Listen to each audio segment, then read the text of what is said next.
He is the richest man in the world, known as much for the amount of money he has as for the amount of money he's given away. 15 years ago, former Microsoft CEO Bill Gates and his wife Melinda set up the Gates Foundation to improve healthcare and education and reduce global poverty. Since then, they've seen major successes, particularly in producing vaccines to help fight things such as malaria and pneumonia. Now, at the same time, many nations have raised hundreds of millions of people out of poverty. But despite this, the poverty gap within many nations has actually widened. Now, as they headed for the World Economic Forum in Davos, Bill and Melinda Gates told me about their hopes for achievements over the next 15 years, as laid out in their annual public letter. Bill and Melinda Gates, welcome to the program. Hi, thanks. Thanks. Can I first start by asking you not just about your letter, but specifically about Ebola? A few months ago, you donated $50 million from your foundation to help. And now there's good news that for the first time in 6 months, the crisis is abating. And even in Guinea, kids are going back to school today. That's one of the hot zones where it started. How did you do it? Well, I think there was a lot of good work done once it was recognized as a big emergency. Groups like Doctors Without Borders, Partners in Health, the U.S. government bringing in Department of Defense with transportation and the Center for Disease Control, and then the U.K., France, China, Cuba. A lot of response was made. I will say that if this disease had been more infectious, we would not have been moving fast enough. There are lessons of how, for the next epidemic, we're going to have to move a lot faster. But, you know, the WHO and others were criticized for actually not getting on the ball quick enough. Melinda, I wanted to ask you, because I believe your foundation had some very serious interventions in Nigeria with their health system before all this started, and that actually prevented this massively populous country from getting the outbreak. Well, we certainly got lucky in Nigeria. When the disease came to Lagos, a city of 22 million people, luckily it was detected right away. A doctor saw what it was, and they took one of the polio clinics and turned it into an emergency response clinic. And they knew how to go out and do all the contact tracing and isolate people very quickly.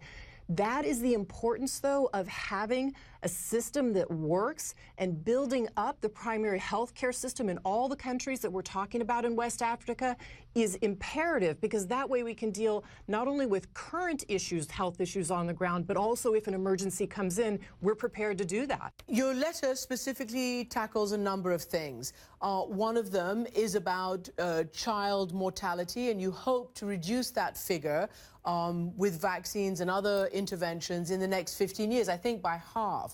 So how do you react then to what has been a warning by MSF saying the price of vaccinations in some countries is skyrocketing so fast that it makes them, you know, out of the ability of people to buy them?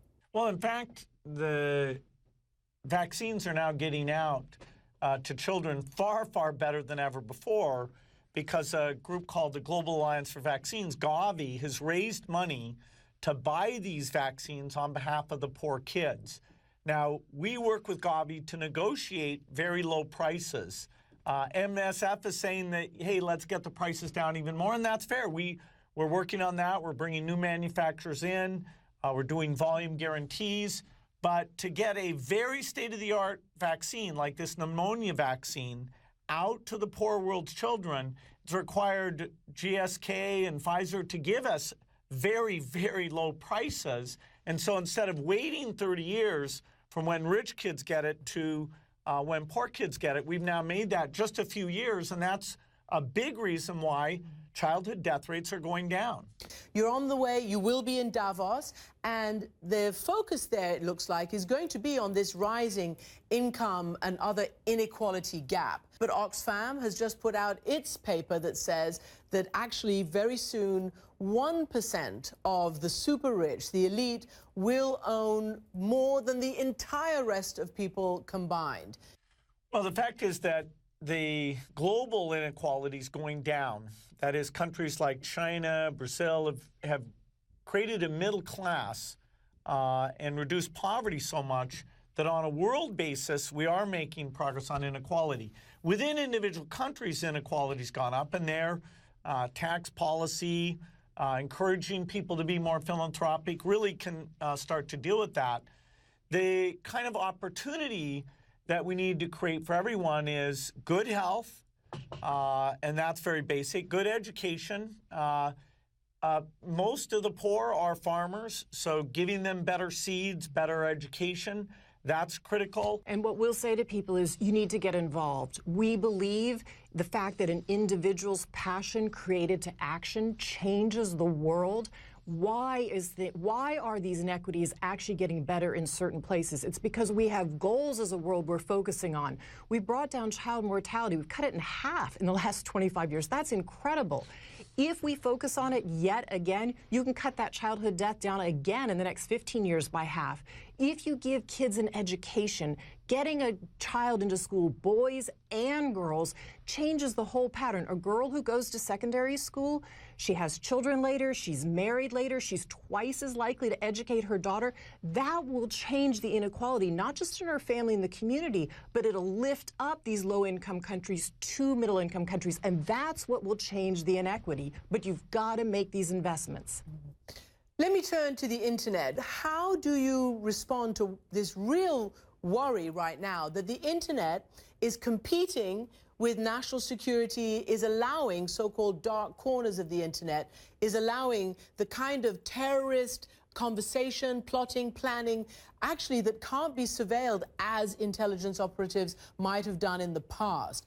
Well, the internet is just fantastic news. Two of the big breakthroughs in our letter, the idea of educational software being there for even poor people with cell phones, the idea of digital banking, those absolutely depend on the internet getting out to most of humanity. Now that we have the internet, the policies of whether you should be able to look in and try and find terrorist activity and how you trade that off against privacy, that's a very important debate. I was talking to the EU counter-terror chief, and he was telling me that there had to start to be conversations between people like him, governments, and big companies like yours or Google or others. Listen to what he said.